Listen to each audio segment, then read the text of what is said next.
ನಮಸ್ಕಾರ. ನಿಮ್ಮೆಲ್ಲರಿಗೂ PS education Infotech ಚಾನಲ್ಗೆ ಹಾರ್ದಿಕವಾದಂತಹ ಸ್ವಾಗತ. ಸ್ನೇಹಿತರೆ ಹಾಗೂ ನನ್ನ ಮೆಚ್ಚಿನ ವಿದ್ಯಾರ್ಥಿಗಳೇ, ಕಳೆದ ವಿಡಿಯೋಗಳಲ್ಲಿ ನಾವು ರಾಜ್ಯಶಾಸ್ತ್ರಕ್ಕೆ ಸಂಬಂಧಪಟ್ಟಂತಹ ಅತ್ಯಂತ ಪ್ರಮುಖವಾಗಿರುವ, ಅದರಲ್ಲಿಯೂ ಪ್ರಥಮ PUCಗೆ ಸಂಬಂಧಪಟ್ಟಂತಹ 2ನೇ ಅಧ್ಯಾಯವನ್ನು ಸಂಪೂರ್ಣವಾಗಿ ನಾವು ಚರ್ಚೆ ಮಾಡಿದ್ವಿ.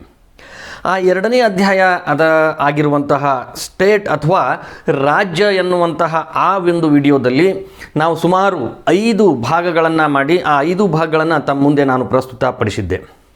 ಅದರಲ್ಲಿ ಮೊದಲನೇದಾಗಿ ರಾಜ್ಯ, ಅದರ ಅರ್ಥ ಹಾಗೂ ಪ್ರಾಮುಖ್ಯತೆ. 2ನೇದಾಗಿ ರಾಜ್ಯದ ಮೂಲಾಂಶಗಳು.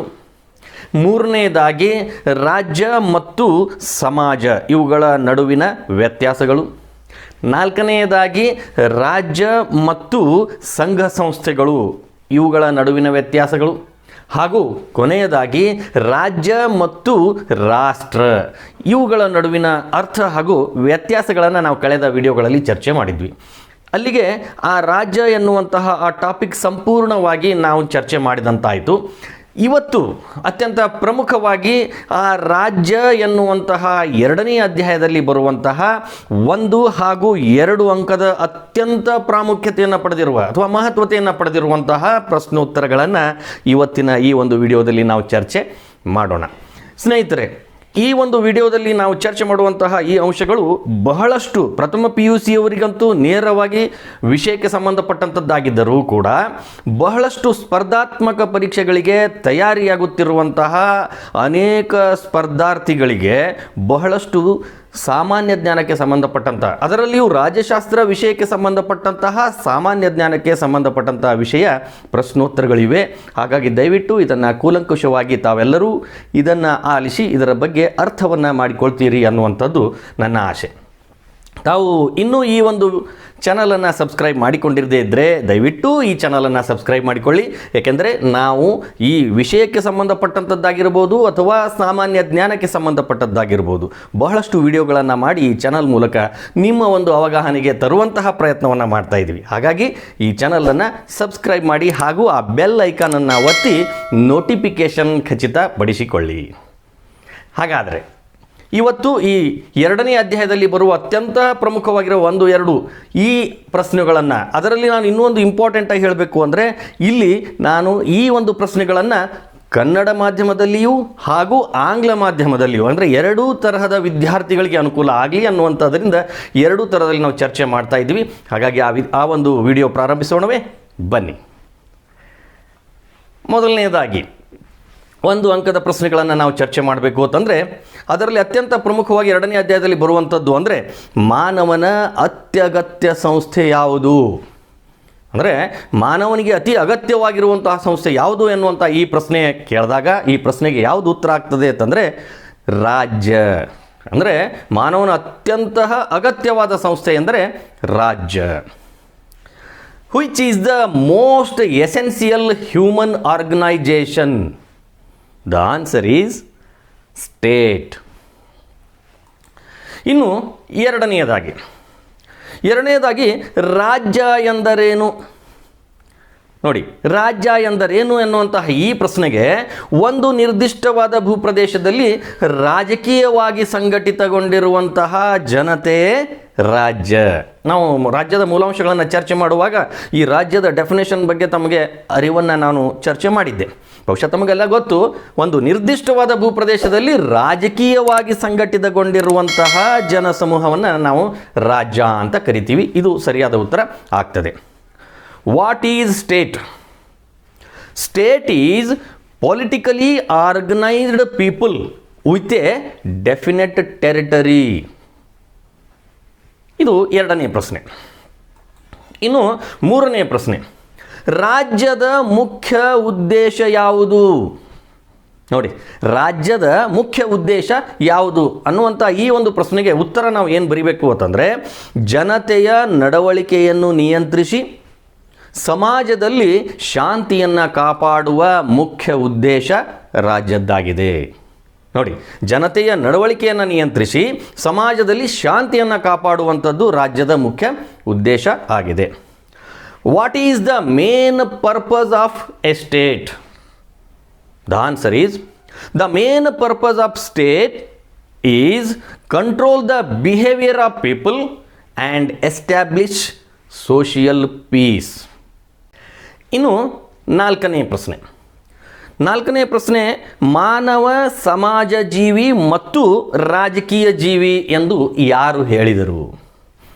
ನಿಮಗೆಲ್ಲ ಗೊತ್ತು, ಮಾನವನನ್ನು ಸಮಾಜ ಜೀವಿ, man is A social animal ಅಂತ ಕರೆದಂತಹ ಅಥವಾ ಹೇಳಿದಂತಹ ವ್ಯಕ್ತಿ ಬೇರಾರೂ ಅಲ್ಲ, ನಮ್ಮ ರಾಜ್ಯಶಾಸ್ತ್ರದ ಪಿತಾಮಹ ಅಂತ ಅನಿಸಿಕೊಂಡಿರುವಂತಹ ಅರಿಸ್ಟಾಟಲ್ ಅವರು ಹೇಳ್ತಾರೆ ಮಾನವ ಸಮಾಜ ಜೀವಿ ಮತ್ತು ರಾಜಕೀಯ ಜೀವಿಯಾಗಿದ್ದಾನೆ ಅಂತ. ಹಾಗಾಗಿ ಇದರ ಉತ್ತರ Aristotle. Who said that man is A social and also A political animal? The answer is the great Greek philosopher Aristotle. ಇನ್ನು 5ನೇ ಪ್ರಶ್ನೆ, ರಾಜ್ಯದ ಮೂಲ ಪದ ಯಾವುದು? ನೋಡಿ, ರಾಜ್ಯದ ಮೂಲ ಪದ ಯಾವುದು ಅಂತ ಅನ್ನುವಂಥ ಪ್ರಶ್ನೆಗೆ ಉತ್ತರ ಪಾಲಿಸ್. POLIS ಅಂತ ಬರ್ತದೆ, ಪಾಲಿಸ್. ಇದು ಗ್ರೀಕ್ ಪದವಾಗಿದೆ. ಅಂದರೆ ರಾಜ್ಯದ ಮೂಲ ಪದ polis. What is the root word of state? The answer is polis. ಇದರ ಅರ್ಥ city state. Polis means city state. ಇನ್ನು 6ನೇ ಪ್ರಶ್ನೆ, ನಗರ ರಾಜ್ಯಕ್ಕೆ ಒಂದು ಉದಾಹರಣೆ ಕೊಡಿ.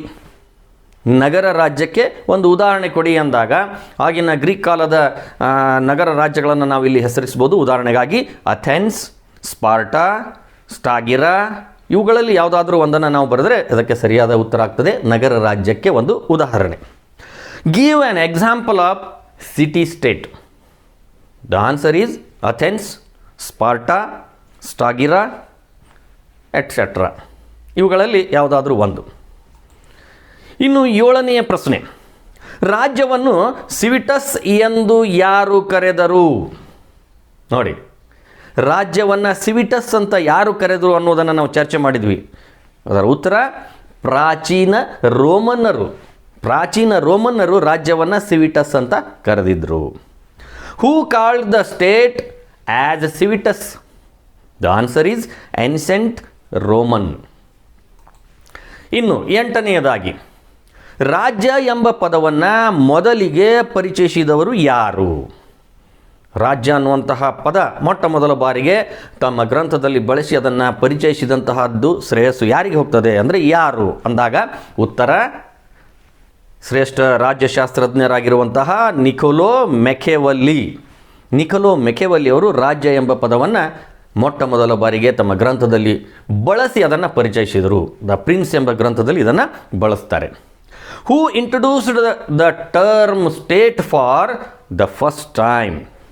The answer is Niccolo Machiavelli. ಇನ್ನು 9ನೇ ಪ್ರಶ್ನೆ, ದಿ ಪ್ರಿನ್ಸ್ ಕೃತಿಯ ಲೇಖಕ ಯಾರು? ನೋಡಿ, ನಾನು ಆವಾಗಲೇ ಹೇಳಿದೆ ದಿ ಪ್ರಿನ್ಸ್ ಕೃತಿಯ ಲೇಖಕರು ಯಾರು ಎಂದಾಗ ಅದರ ಉತ್ತರ Niccolo Machiavelli. Who is the author of the book Prince? The answer is Niccolo Machiavelli. ಇನ್ನು 10ನೇ ಪ್ರಶ್ನೆ, ಸಂಸ್ಥೆಗಳ ಪರಮ ಶ್ರೇಷ್ಠ ಸಂಸ್ಥೆ ಯಾವುದಾಗಿದೆ? ಸಂಸ್ಥೆಗಳಲ್ಲಿಯೇ ಪರಮ ಶ್ರೇಷ್ಠ ಸಂಸ್ಥೆ ಯಾವುದಾಗಿದೆ ಅನ್ನುವಂಥ ಪ್ರಶ್ನೆಗೆ ಉತ್ತರ ನಾವು ಚರ್ಚೆ ಮಾಡಿದ್ವಿ, ರಾಜ್ಯ ಏನಾಗಿದೆ ಅಂದರೆ ಸಂಸ್ಥೆಗಳಲ್ಲಿಯೇ ಅತ್ಯಂತ ಪರಮ ಶ್ರೇಷ್ಠವಾಗಿರುವಂತಹ ಸಂಸ್ಥೆ ಆಗಿದೆ.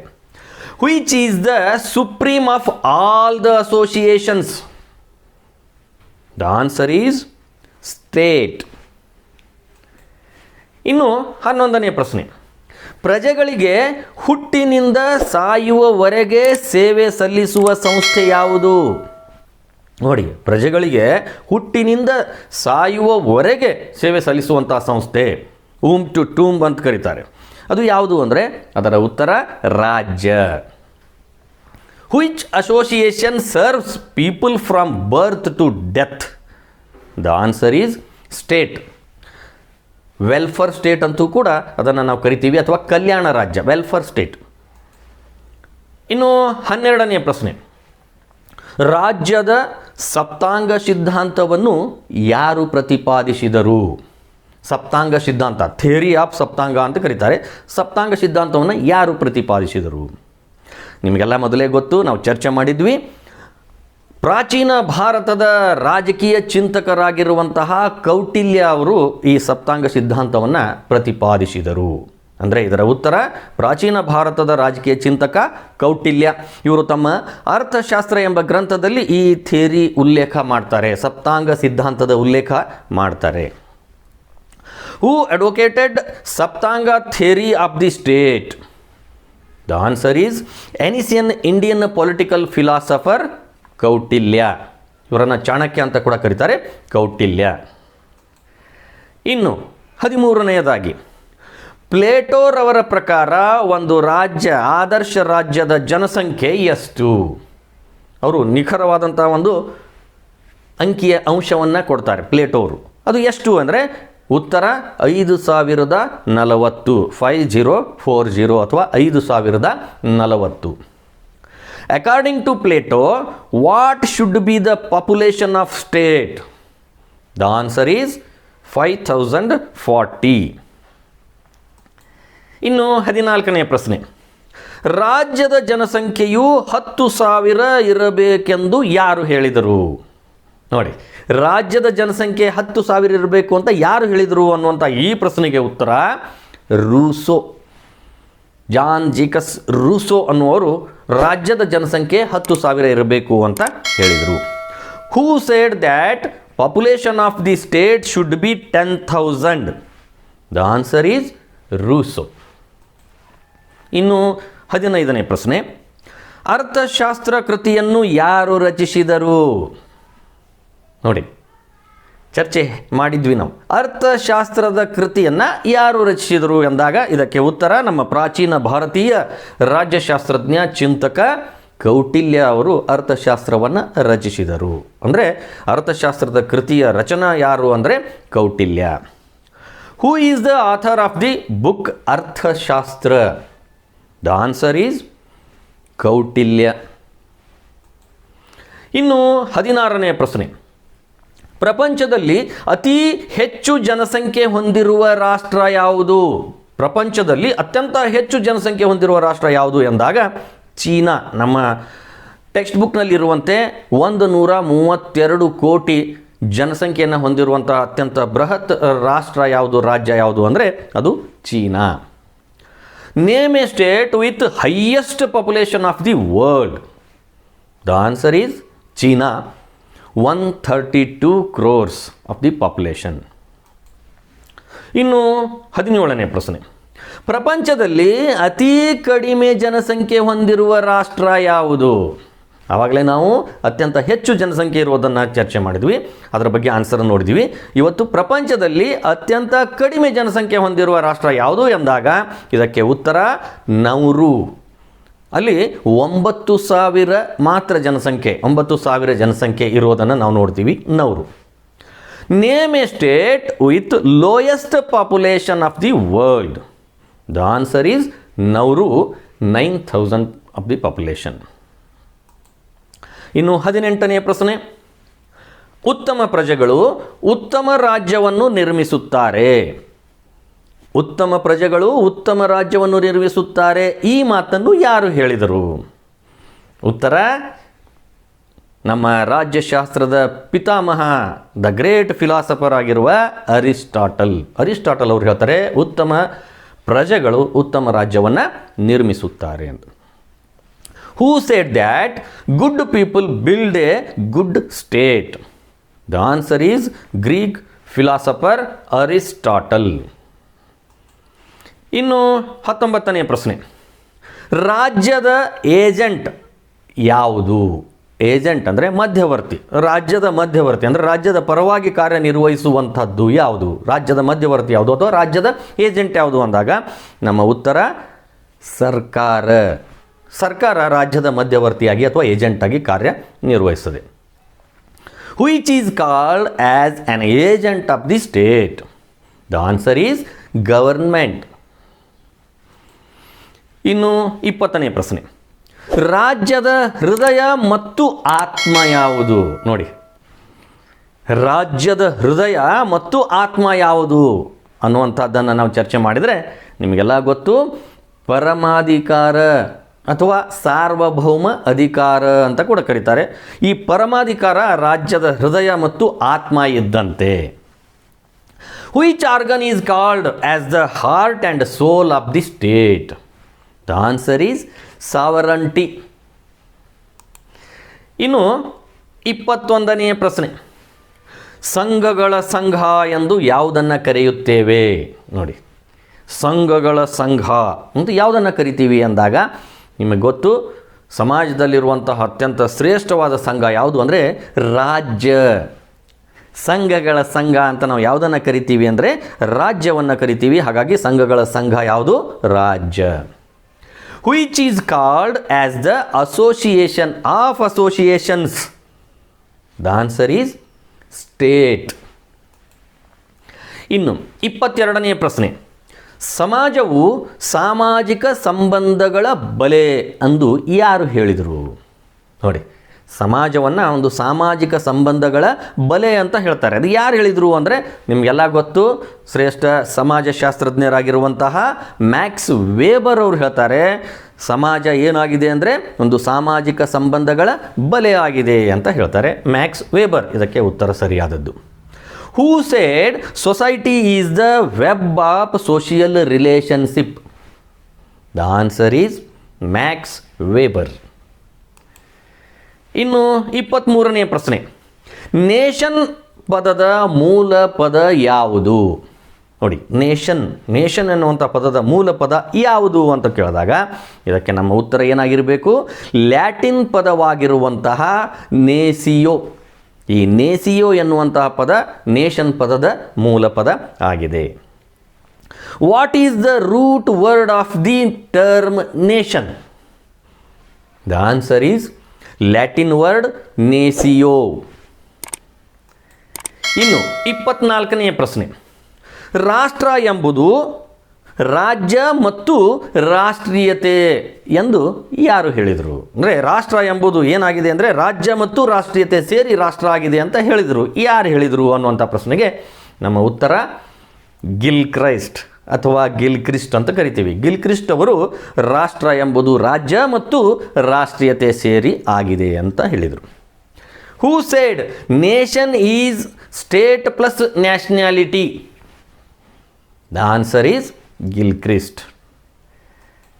ಇನ್ನು 25ನೇ ಪ್ರಶ್ನೆ, ಭಾರತವು ಯಾವಾಗ ಪರಮಾಧಿಕಾರ ರಾಜ್ಯವಾಯಿತು ಅಥವಾ ಪರಮಾಧಿಕಾರ ಹೊಂದಿದ ರಾಜ್ಯ ಆಯಿತು ಭಾರತ?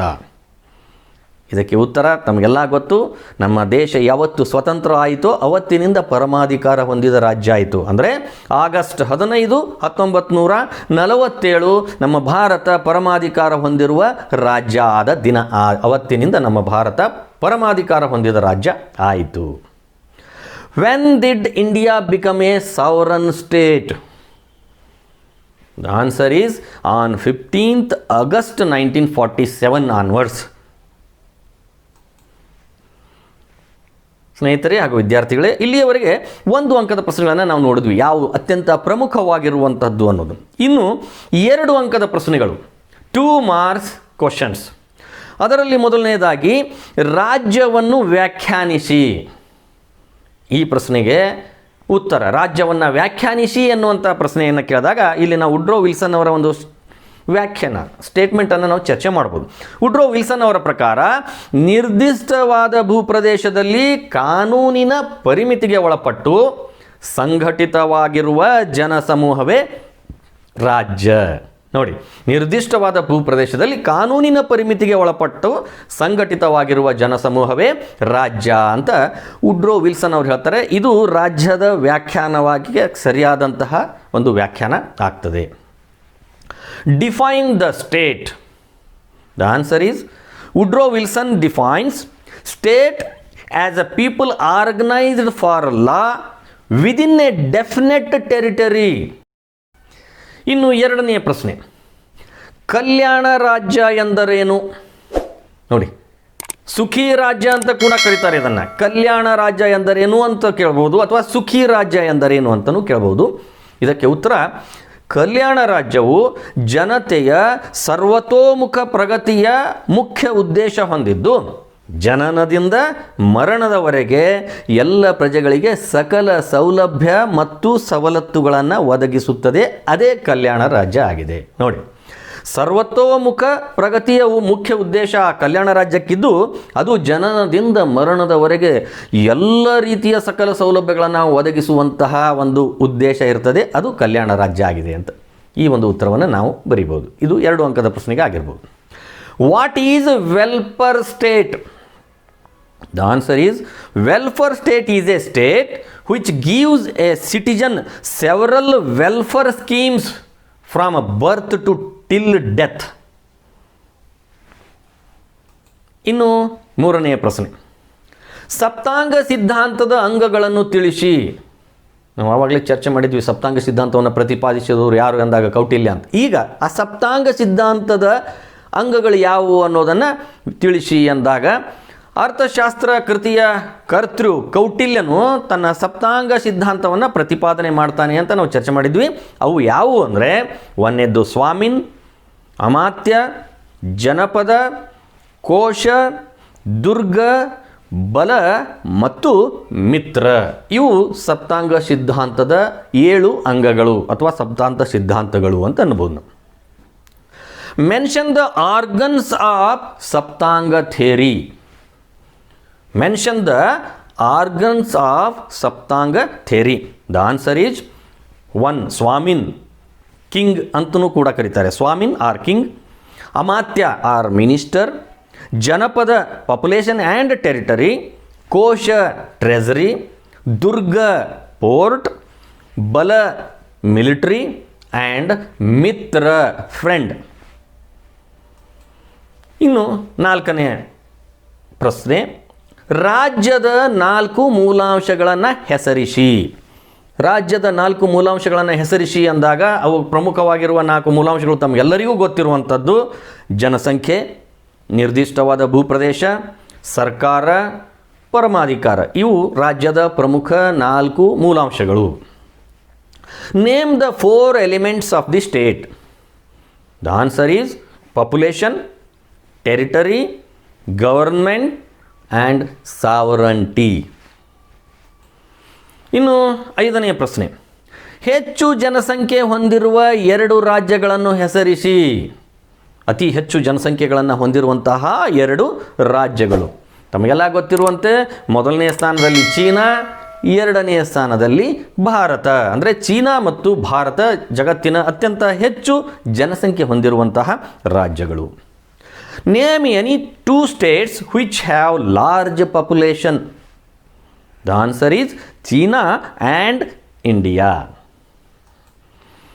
ಇನ್ನು 6ನೇದಾಗಿ, ದೊಡ್ಡ ಭೂಪ್ರದೇಶ ಹೊಂದಿರುವ 2 ದೇಶಗಳನ್ನು ಹೆಸರಿಸಿ. ದೊಡ್ಡ ಭೂಪ್ರದೇಶಗಳನ್ನು ಹೊಂದಿರುವಂತಹ 2 ದೇಶಗಳು ಅವುಗಳೆಂದರೆ ಉತ್ತರ ರಷ್ಯಾ ಮತ್ತು Canada.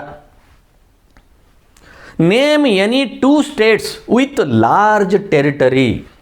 The answer is Russia and Canada. ಇನ್ನು 7ನೇ ಪ್ರಶ್ನೆ, ಕಡಿಮೆ ಭೂಪ್ರದೇಶ ಹೊಂದಿರುವ 2 ದೇಶಗಳನ್ನು ಹೆಸರಿಸಿ. ಅಂದರೆ ಭೂಪ್ರದೇಶ ಅತ್ಯಂತ ಕಡಿಮೆ ಇರುವಂತಹ ದೇಶಗಳು ಯಾವುವು 2 ಅಂದಾಗ ಅವುಗಳನ್ನು ನಾವು ಇಲ್ಲಿ ವ್ಯಾಟಿಕನ್ ನಗರ ಮತ್ತು ಮೊನಾಕೋ ಅನ್ನುವಂತಹ 2 ರಾಜ್ಯಗಳು ಅಥವಾ ದೇಶಗಳು ಕಡಿಮೆ ಭೂಪ್ರದೇಶವನ್ನು ಹೊಂದಿರುವಂಥದ್ದು. Name any 2 states which have small territory. The answer is Vatican City and Monaco. ಇನ್ನು 8ನೇ ಪ್ರಶ್ನೆ, ಸರ್ಕಾರದ ಅಂಗಗಳನ್ನು ತಿಳಿಸಿ. 2 ಅಂಕದ ಪ್ರಶ್ನೆಗಳಲ್ಲಿ 8ನೇ ಪ್ರಶ್ನೆ, ಸರ್ಕಾರದ ಅಂಗಗಳನ್ನು ತಿಳಿಸಿ ಅಂದಾಗ ನಿಮಗೆ ಗೊತ್ತಿರುವಂತೆ ಸರ್ಕಾರ 3 ಅಂಗಗಳನ್ನು ಹೊಂದಿರ್ತಾ ಇದೆ. ಅವುಗಳೆಂದರೆ 1ನೇದು ಶಾಸಕಾಂಗ, ಅದೇನು ಮಾಡ್ತದೆ, ಕಾನೂನುಗಳನ್ನು ರಚಿಸುತ್ತದೆ ಅಥವಾ ರೂಪಿಸುತ್ತದೆ. 2ನೇದು ಕಾರ್ಯಾಂಗ, ಕಾನೂನುಗಳನ್ನು ಜಾರಿಗೊಳಿಸುತ್ತದೆ. 3ನೇದು ನ್ಯಾಯಾಂಗ, ಕಾನೂನಿನ ಅರ್ಥ ವಿವರಣೆ ಹಾಗೂ ನ್ಯಾಯ ನಿರ್ವಹಣೆಯನ್ನು ಮಾಡುತ್ತದೆ. Mention the organ government. Mention the organ government ಅನ್ನುವಂಥ ಈ ಪ್ರಶ್ನೆಗೆ legislature enacts the law, executive enforce the laws and judiciary interprets the laws. ಇನ್ನು 9ನೇ ಪ್ರಶ್ನೆ, ಅತ್ಯಂತ ಪ್ರಮುಖವಾಗಿರುವ ಪ್ರಶ್ನೆ, ಪರಮಾಧಿಕಾರ ಎಂದರೇನು? ಪರಮಾಧಿಕಾರ, ಸಾರ್ವಭೌಮಾಧಿಕಾರ ಎಂದರೇನು ಅಂದಾಗ, ಪರಮಾಧಿಕಾರವು ಸಮಸ್ತ ಪ್ರಜೆಗಳ ಹಾಗೂ ಸಮಾಜದ ಮೇಲೆ ರಾಜ್ಯ ಹೊಂದಿರುವ ಸರ್ವೋಚ್ಚ ಅಧಿಕಾರವಾಗಿದೆ. ಪರಮಾಧಿಕಾರವು ರಾಜ್ಯದ ಹೃದಯ ಮತ್ತು ಆತ್ಮ ಎನ್ನಬಹುದು. ನೋಡಿ, ಸಮಸ್ತ ಪ್ರಜೆಗಳ ಮತ್ತು ಸಮಾಜದ ಮೇಲೆ ರಾಜ್ಯ ಹೊಂದಿರುವ ಸರ್ವೋಚ್ಚ ಅಧಿಕಾರವೇ ಪರಮಾಧಿಕಾರ ಆಗಿದೆ. What is sovereignty? The answer is sovereignty means supreme power of the state. ಇನ್ನು 10ನೆಯ ಪ್ರಶ್ನೆ, ಪರಮಾಧಿಕಾರದ ಸ್ವರೂಪಗಳಾವವು? ಈ ಪ್ರಶ್ನೆ, ಪರಮಾಧಿಕಾರದ ಸ್ವರೂಪಗಳಾವವು ಎಂದಾಗ ಅದರ ಉತ್ತರ ಆಂತರಿಕ ಪರಮಾಧಿಕಾರ ಮತ್ತು ಬಾಹ್ಯ ಪರಮಾಧಿಕಾರ. ಹೀಗೆ 2 ಸ್ವರೂಪವನ್ನು ನಾವು ನೋಡ್ತೀವಿ ಪರಮಾಧಿಕಾರದ್ದು. ಒಂದು ಆಂತರಿಕ ಪರಮಾಧಿಕಾರವಾದರೆ ಇನ್ನೊಂದು ಬಾಹ್ಯ ಪರಮಾಧಿಕಾರ. Name the aspect of sovereignty. Name the aspects of sovereignty ಅನ್ನುವಂಥ ಈ ಪ್ರಶ್ನೆಗೆ ಉತ್ತರ first internal sovereignty, second external sovereignty. ಸ್ನೇಹಿತರೆ ಹಾಗೂ ವಿದ್ಯಾರ್ಥಿಗಳೇ, ಈ ವಿಡಿಯೋ ನಿಮಗೆ ಇಷ್ಟ ಆದಲ್ಲಿ ದಯವಿಟ್ಟು ಲೈಕ್ ಬಟನನ್ನು ಒತ್ತಿ ಹಾಗೂ ಈ ಚಾನಲನ್ನು ಸಬ್ಸ್ಕ್ರೈಬ್ ಮಾಡಿ. ಯಾಕೆಂದರೆ ನಾವು ಮುಂದೆ ಮಾಡುವ ಪ್ರತಿಯೊಂದು ವಿಡಿಯೋ ನಿಮಗೆ ನೋಟಿಫಿಕೇಷನ್ ಮೂಲಕ ತಲುಪಬೇಕು ಅಂದರೆ ನೀವು ಈ ಚಾನಲನ್ನು ಸಬ್ಸ್ಕ್ರೈಬ್ ಮಾಡ್ಕೋಬೇಕು. ನಮಸ್ಕಾರ.